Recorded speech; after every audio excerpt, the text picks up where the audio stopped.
Hai Sota, sahabat orang tua. Gara-gara pandemi nih, anak saya jadi tergila-gila sama handphone.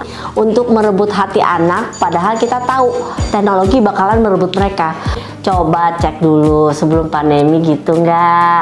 Jangan-jangan udah ada potensi itu, tapi tidak terdeteksi.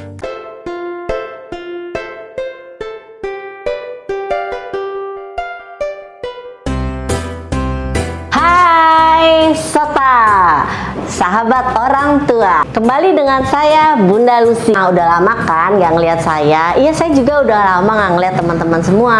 Di comeback kali ini saya ingin memberikan nuansa yang baru, nggak membosankan ya belajar di sini. Teman-teman akan belajar banyak bagaimana menggabungkan antara teori yang sudah kita ketahui dengan praktisnya yang sehari-hari biasa saya lakukan. Next pin.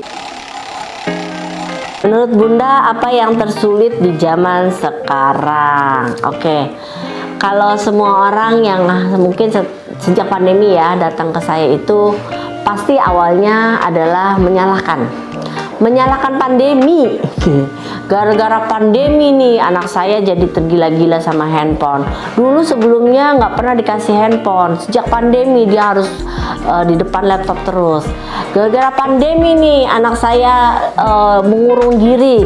Gara-gara pandemi anak saya nggak bisa bersosialisasi, terus jauh dari orang tua. Ya itu sih sebenarnya bukan gara-gara pandemi ya, tapi karena kita nggak pernah memanfaatkan waktu pandemi untuk merebut hati anak, padahal kita tahu teknologi bakalan merebut mereka. Jadi sebenarnya kalau perkembangan dunia itu udah kelihatan ya, dari sebelum pandemi pun anak-anak udah banyak loh yang kecanduan gadget, udah banyak kok yang mengurung diri, udah banyak kok yang tertutup yang nggak mau bersosialisasi gara-gara handphone, gara-gara teknologi atau gadget. Tapi karena pandemi ini jadinya jadi bumerang. Oh, gara-gara pandemi. Coba cek dulu sebelum pandemi gitu nggak? Jangan-jangan udah ada potensi itu, tapi tidak terdeteksi. Makanya ketika ada pemicunya langsung buyar, semuanya jadi kelihatan gitu ya.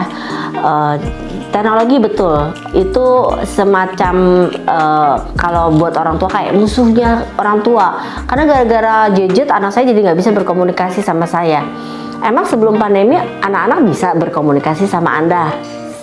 Ya lumayan sih gitu, berarti kan nggak terlalu juga ya gitu. Jadi kita tidak bisa menyalahkan apapun yang terjadi di sekitar kita. Memang teknologi itu bisa jadi musuh tapi bisa jadi sahabat kita ya, asal kita bisa mengendalikan.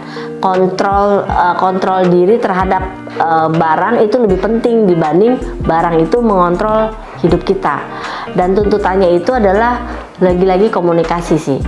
Kalau kita nggak bisa dekat sama anak, itu kan anak itu nggak bisa percaya ya sama kita. Berarti begitu kita ngomong A, dia bilang enggak ah, maunya gini aja, rebel terus, itu melawan terus, dan dikasih pengertian nggak mau.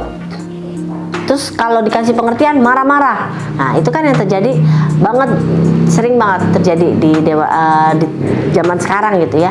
Jadi orang tua tuh udah banyak yang teriak, anaknya nggak mau lagi dekat sama mereka. Anaknya tuh berontak, marah-marah, emosional.